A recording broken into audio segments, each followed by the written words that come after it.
Icon Radio, your number one entertainment plug. Yo, what it do, everybody? This is Sandra on the stage on Icon Radio, Karibuni. Another top Friday morning with top tier banter, as usual. We have a guest in studio this week. Again, I told you guys now we're back in like properness. I'm going to keep bringing for you guys some of the hottest talent from the 254. Guys who are actively pushing and their products and their artistry. This week we've got Echo. Or do I say Echo E? Yo, Echo is fine. Echo is fine. Yeah. So literally, guys, it's literally ECHOE. He's joining me for the show today, for the entire show actually. But we'll get into your stuff a little bit later. We're gonna catch the people up on like the wahalas that's been happening all over the world and especially in the 254. Now you mentioned this Ukraine-Russia situation. Entanglement. Situation. The Russia-Ukraine entanglement. Let me just declare this. Okay. I, as Sandra Barton, on a personal level, really, really has been the biggest fan of Putin in general, just overall. Because I feel like he's one of the few guys globally, you know what I mean, and like a power, a superpower who you can't tell him. That guy, it doesn't matter whether it was Obama, whether it was like he does not care about his superpowers and the super countries. He's like, me, if I want to do it, I'll do it. Hakuna kitu mnaniambia. Diplomacy, don't care. Siju the UN decided to intervene, don't care. So they kept poking him. And a guy woke up in the morning after, I think, a little few shots of vodka, as we expect all Russians to do, and decided it's on. Twende kazi. Okay, when the news... Okay, I mean, obviously, you know, us guys being here in Nairobi, in Kenya, the effects of that kind of a decision. It's only until, I don't know, oil will start being affected, sijui, export of I don't know what products.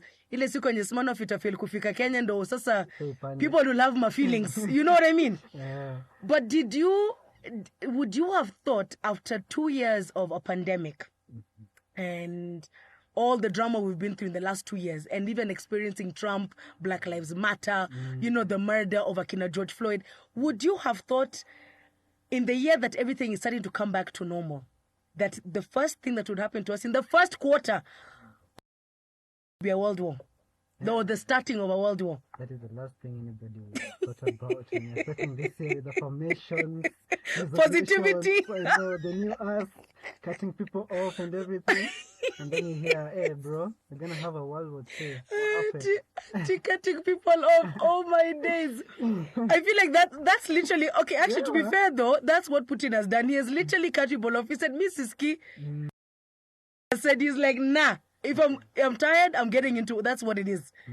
So anybody, it's okay. Naturally, obviously, we know it's a very serious matter, and you know, obviously, all the countries have come out saying, you know, this is wrong, calling Vladimir out, telling him this is not, you know.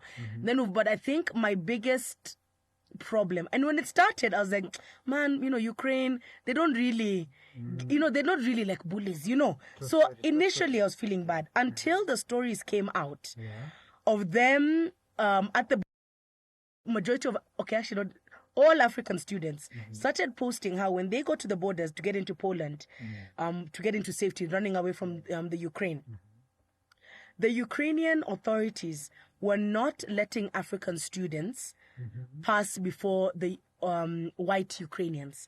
They were literally saying, let the white Ukrainians pass first, and then you Africans will come afterwards.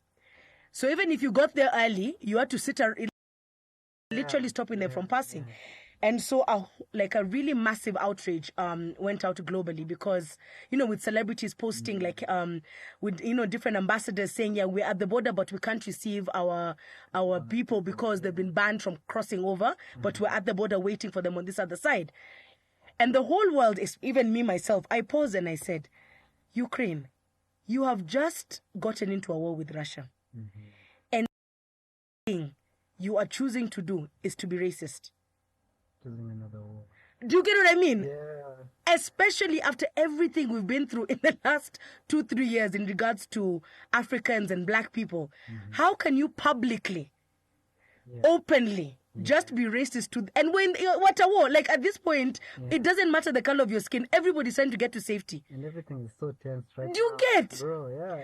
So the whole world, everyone, like, pretty much a lot of Africans, including celebrities, including, like popular people, all came out and said, yeah, we were supporting Ukraine. Lakini sasa, shauri yenyu. Because mshinde tu hapo. You know what I mean? Like, literally, Africans globally just said, we wanted to be supportive of the Ukraine because we understand you're the ones who've been invaded and likelihood of you guys, you're the ones who are being bombed and your country is being destroyed, and we're being supportive.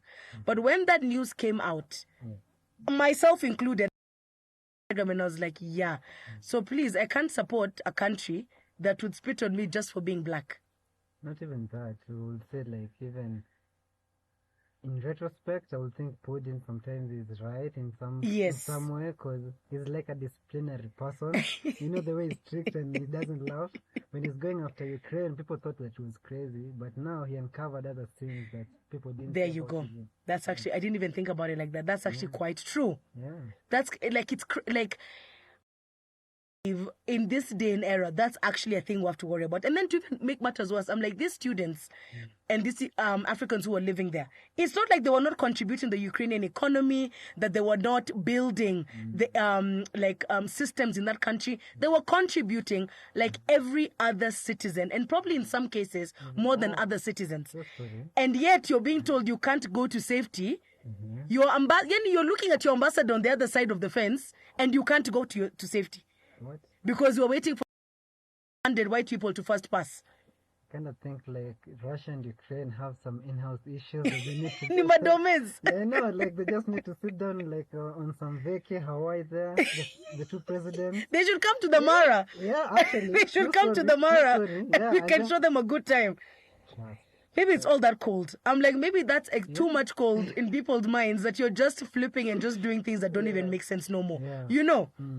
Anyway, so that's, so it's opened and it's shown us a lot more. What we many years, we've clearly seen that people still have a very backward mindset. And even in a time of a massive crisis like that, that still black people in general are still seen as less than. Do you get what I mean? Yeah. So which means even if the world does decide to now take on this and make this a world war, I'm really just urging Africans or African leaders in general, we don't English ourselves. Let them fight in that Europe of theirs. They do whatever they need to do. Us, we just chill in our respective countries. Bash, to chill. Yani, we shouldn't even bother getting involved. Because I'm like, if you can do that to students, a whole bunch of students, who are there to also contribute towards your economy. By the way, why would we even bother at Tipsaidiang sending our soldiers? You do you. When you're done fighting on your continent and you've pondered, we'll maybe send some random maize to Tatumama resources kuwasaidia. You know what I mean? We can't, like, I'm urging, I am desperately urging, once our students are out and safe, and they're safe, peace. Okay. We're just going to say peace to Ukraine. Good luck. We wish you the best. Our Africanness will not allow us to just abandon you for life. Eventually, we'll help one way or the other. But otherwise, mkae tu pale mko. I usually think it's because they usually feel like they own a certain amount of privilege. Ain't nobody got time for that. No. We see it everywhere, but now we are woke and we can't go to a war that is not ours. We're choosing not to. Actively choosing not to participate. Because unless we're going through our halas, we don't have help. We're being given loans that we have to pay back. Ikai. And we'll catch you guys in the next link. We're going to take a quick break and get in some mixes with DJ AKA. See you in a little bit. Icon Radio. Welcome back, Dream Team, to The Stitch with Sandra. So, you've got EP coming up, or that's dropping. Yes. Like in 2 seconds. Because I'm forcing issues and getting the songs played here. Okay. I'm really just that guy. Now, it's called Thayo. Yes, Thayo. And I'm probably saying it in the worst accent, which makes it sound like I'm saying like thighs. You know, there's my Thayo. So I'm sorry. Okay. So say it in the way it's supposed to be pronounced kindly. Okay, it's called Thayo or Thayo, ne Thayo. Okay. Yeah, which means actually peace. It's a project where I'm trying to find peace for myself. Okay. It's a personal project that I'm trying that maybe they can get an aspect of who I am, right, where I'm coming from, and where I was at a particular time. Okay. Yes. And the experiences that I had, very important. So interesting, because I've known you as a DJ. Yeah. And so it really surprised when you told me you got an EP coming out, because I was like, what? And I don't know if you remember asking me, I was like, an EP? I was like, Baba, have you just typed something that you were not supposed to type? Like, I was like, what's happening? So why? I understand you've said that it's because it's your personal project of like a healing process from a time you went through, and this was one of the tools you've used to like essentially start to heal from traumas or experiences that you had that weren't necessarily the best. But why, primarily, okay, we know globally we've got, like your DJ Khalid and stuff who also producers, and they do like albums and collabos and all that. Yeah. Most times for DJs, what normally would happen is you know what I mean? Like you just put out mixes of the songs that have helped you get through some stuff. Why did you actively select to actually make a very personalized project in terms of an EP? Because are you singing on some of the tracks? Not really. But, I was trying to get a particular aspect to be heard.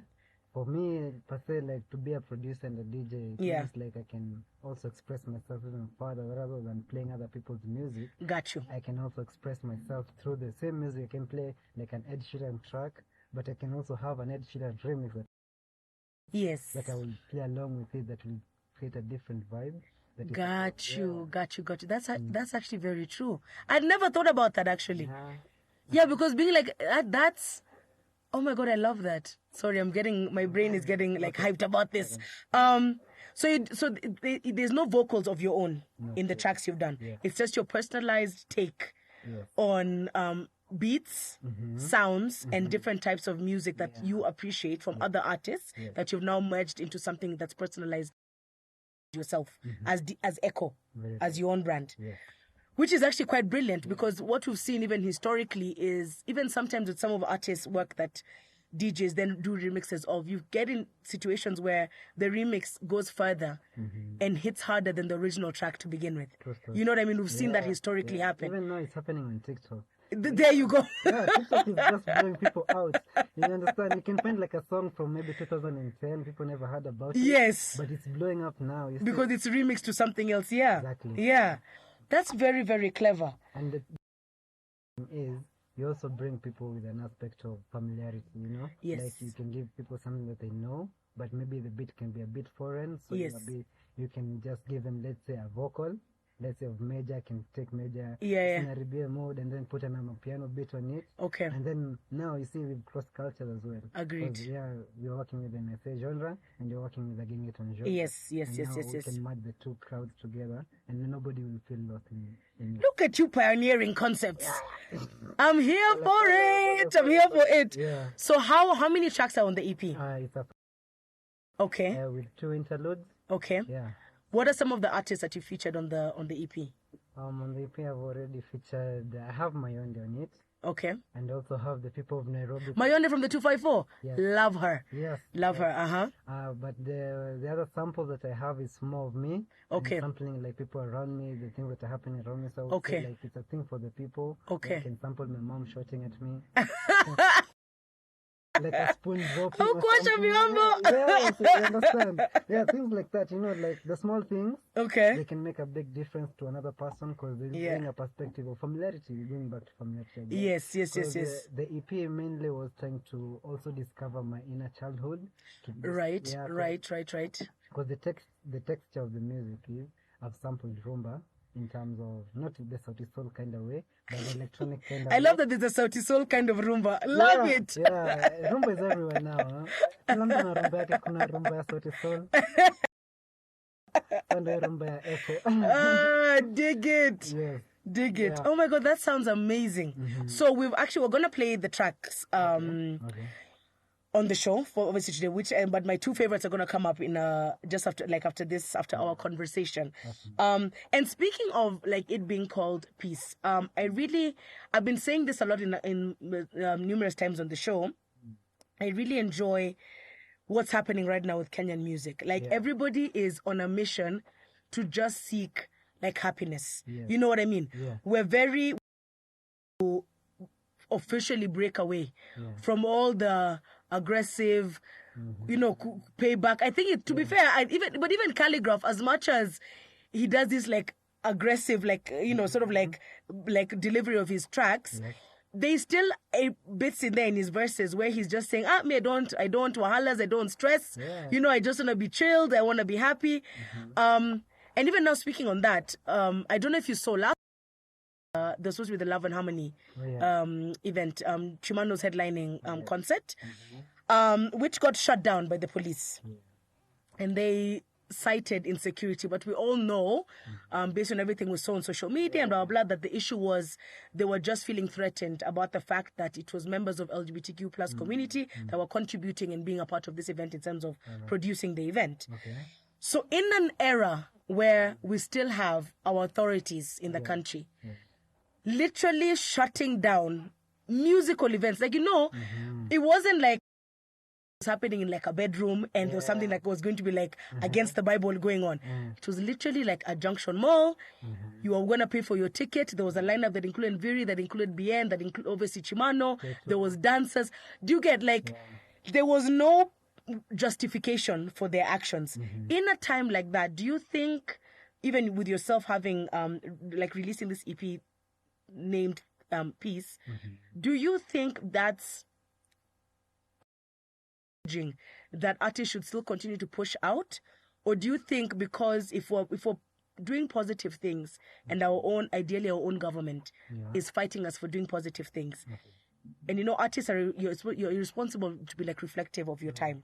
So in that, do we then just go back to artists then speaking out against these kind of atrocities? Not really. I really think we are forward-thinking people as far much as Di bado kuna Sir Eric kwa kona mahali. Yeah, well, like the stereotypes will always be there. But the thing about the government shutting down the event because of something to do with a personal choice it's not even a choice. It's a lifestyle. It's a way of life. It's you. Yeah, it's individuality. You know what I mean? It's like being beaten because you've gotten A's. There you go. There you go. Also, you said like the government. The thing is, people really think like us really like have some other source of income other than the art. But when they do these things, when they have the lockdown, when they shut down parties, when they bash people like for standing out for their rights, we understand that artists are the ones who are taking the jabs directly. Facts. I would say for me, like honestly speaking, when they shut down the country 1 year ago, I faced the hardcore shit of how it feels to not be. To not 100%.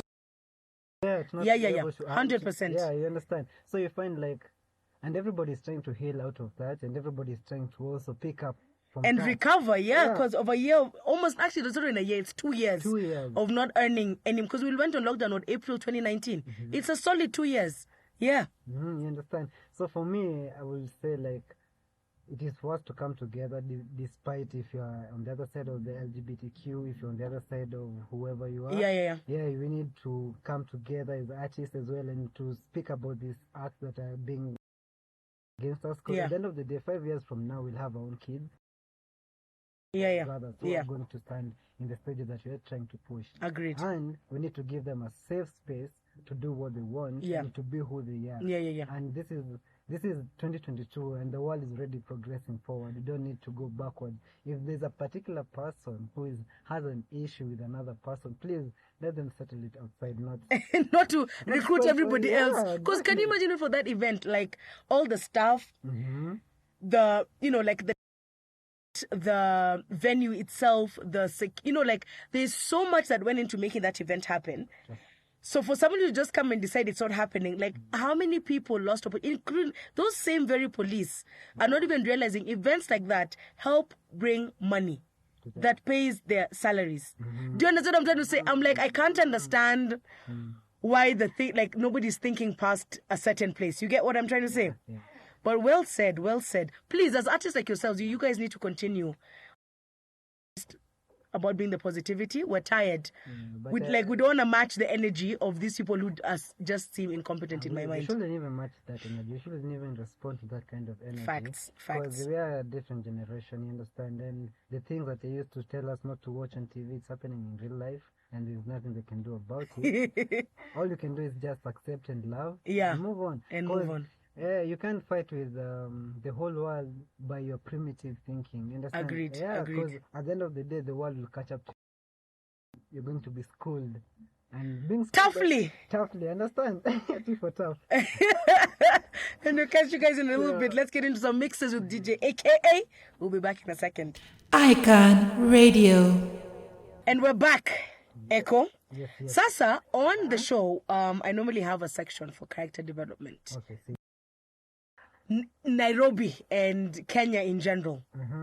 And so, I don't know if you saw this on the news. Last week, there's a student in Masai Mara University who,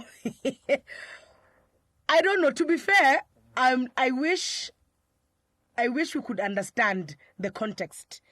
But he proceeded to go and take, and this is the politically correct statement I can use. Okay? He proceeded to take medicine for erectile dysfunction. And he overdid it, and the poor child died as a result of this. Oh, shit. Because it was excessive. It was excessive. Now, when I read this story, everybody was like laughing, making jokes, but me, I started like getting critical in my thinking as usual. I started to ask myself, at university, if I remember correctly in my time, it's from age 18 to 20, right? Yes. What 18 to 21-year-old has erectile dysfunction issues? Like you're at your prime as men. It's a pressure. You'll tell me in a little bit. And then on top of that, I can't understand what he was trying to prove and to whom. All I keep thinking in myself is, because for you to take Viagra, ideally, or whatever version he took, because you have a date. Yes. So there's some girl somewhere that he was going to meet with. Yes. Girl in question, what was your demand that this boy opted for this route? You know what I mean? And you see, and even in terms of his death, like medically, his body is not ready for the amount of ideally hormones he's into his system.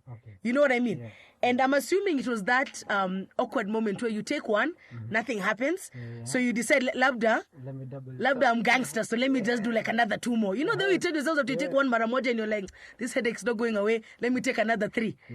So he like this is actually, we shouldn't be laughing, this is so wrong, but I can't understand what have been, even the motivation, and even for that girl, was she also just trying to die as well?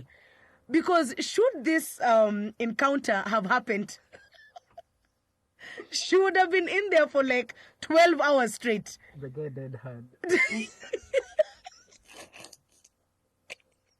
Is it Bruce Willis who says die hard? That was movie. Oh my God.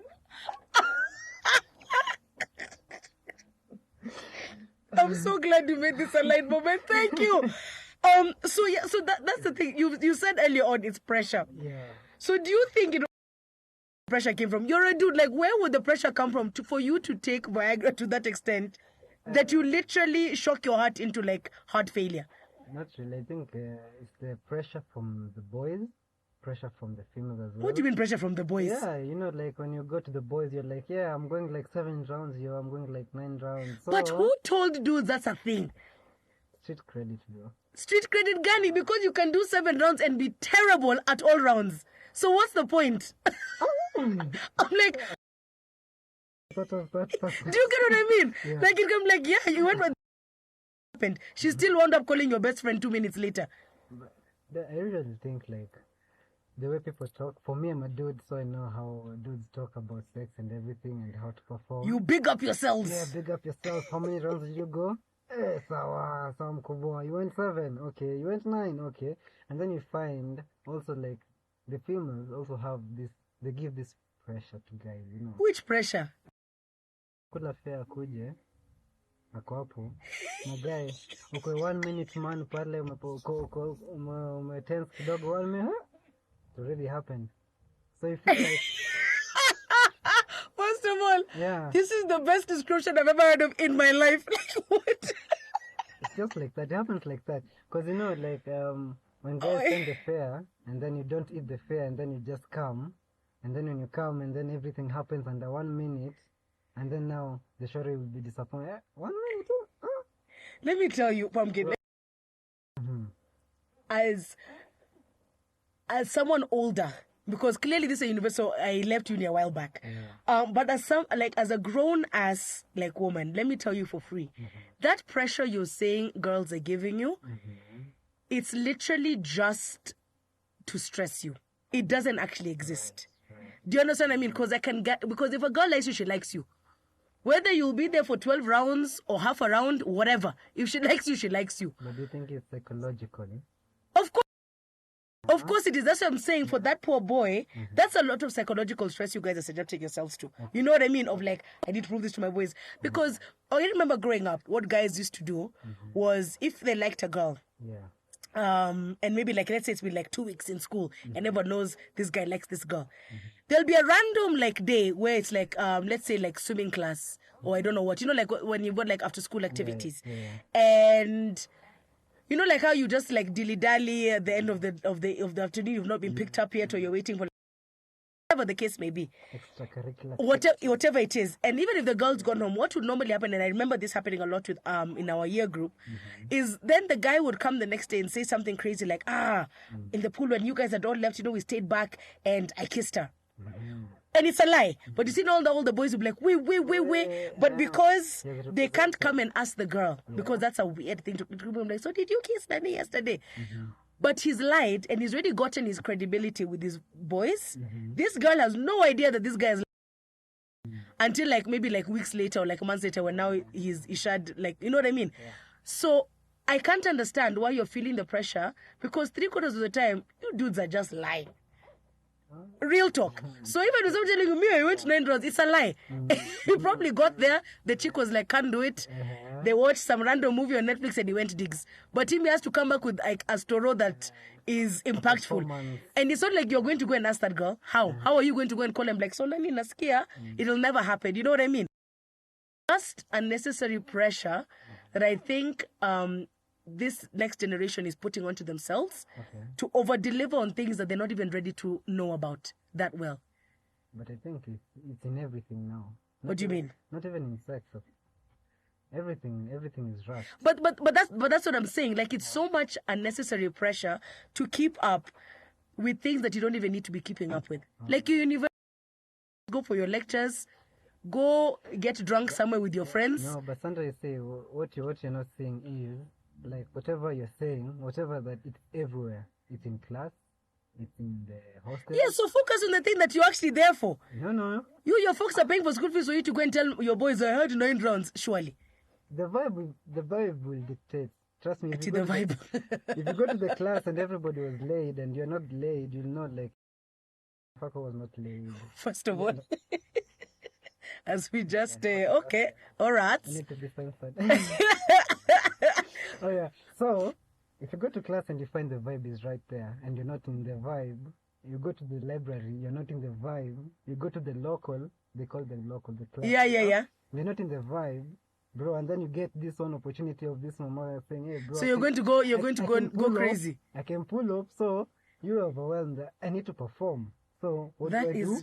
That is the saddest thing I've heard. I'll go to my how to perform. So what do you do? Bro, maybe you'll take 2-3 pills and I perform like I'm up. Like that, yeah. Yes. So you understand. Like, it's everywhere, you can't avoid. Sometimes it's the pressure that you yourself you're putting on yourself, and then now the boys will just marinate it a bit, and then now maybe the shore will come and top it up kidogo. And then Echo, please, let us focus on Tayo, aka peace, my people. Yeah. Thank you for teaching me that word. I'm about to run with it to the ends of the world. Icon Radio. Alrighty. Hey, let me tell you, Echo, you've blown my mind with that story. Like, that just sounds absolutely absurd. But now, guys, we've come to the end of the stage today on Icon Radio. That's Icon Radio KE on Instagram, Twitter, Facebook, YouTube, or iconradio.co.ke. So that's the highlights. We've got an epic event with the entire Icon Radio family happening tomorrow from 5 p.m. at the Tap.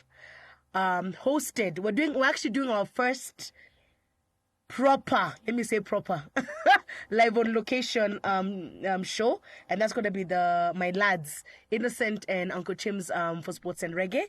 So you guys come through, man. It's going to be epic vibes in terms of all the time, especially reggae music right now in Kenya.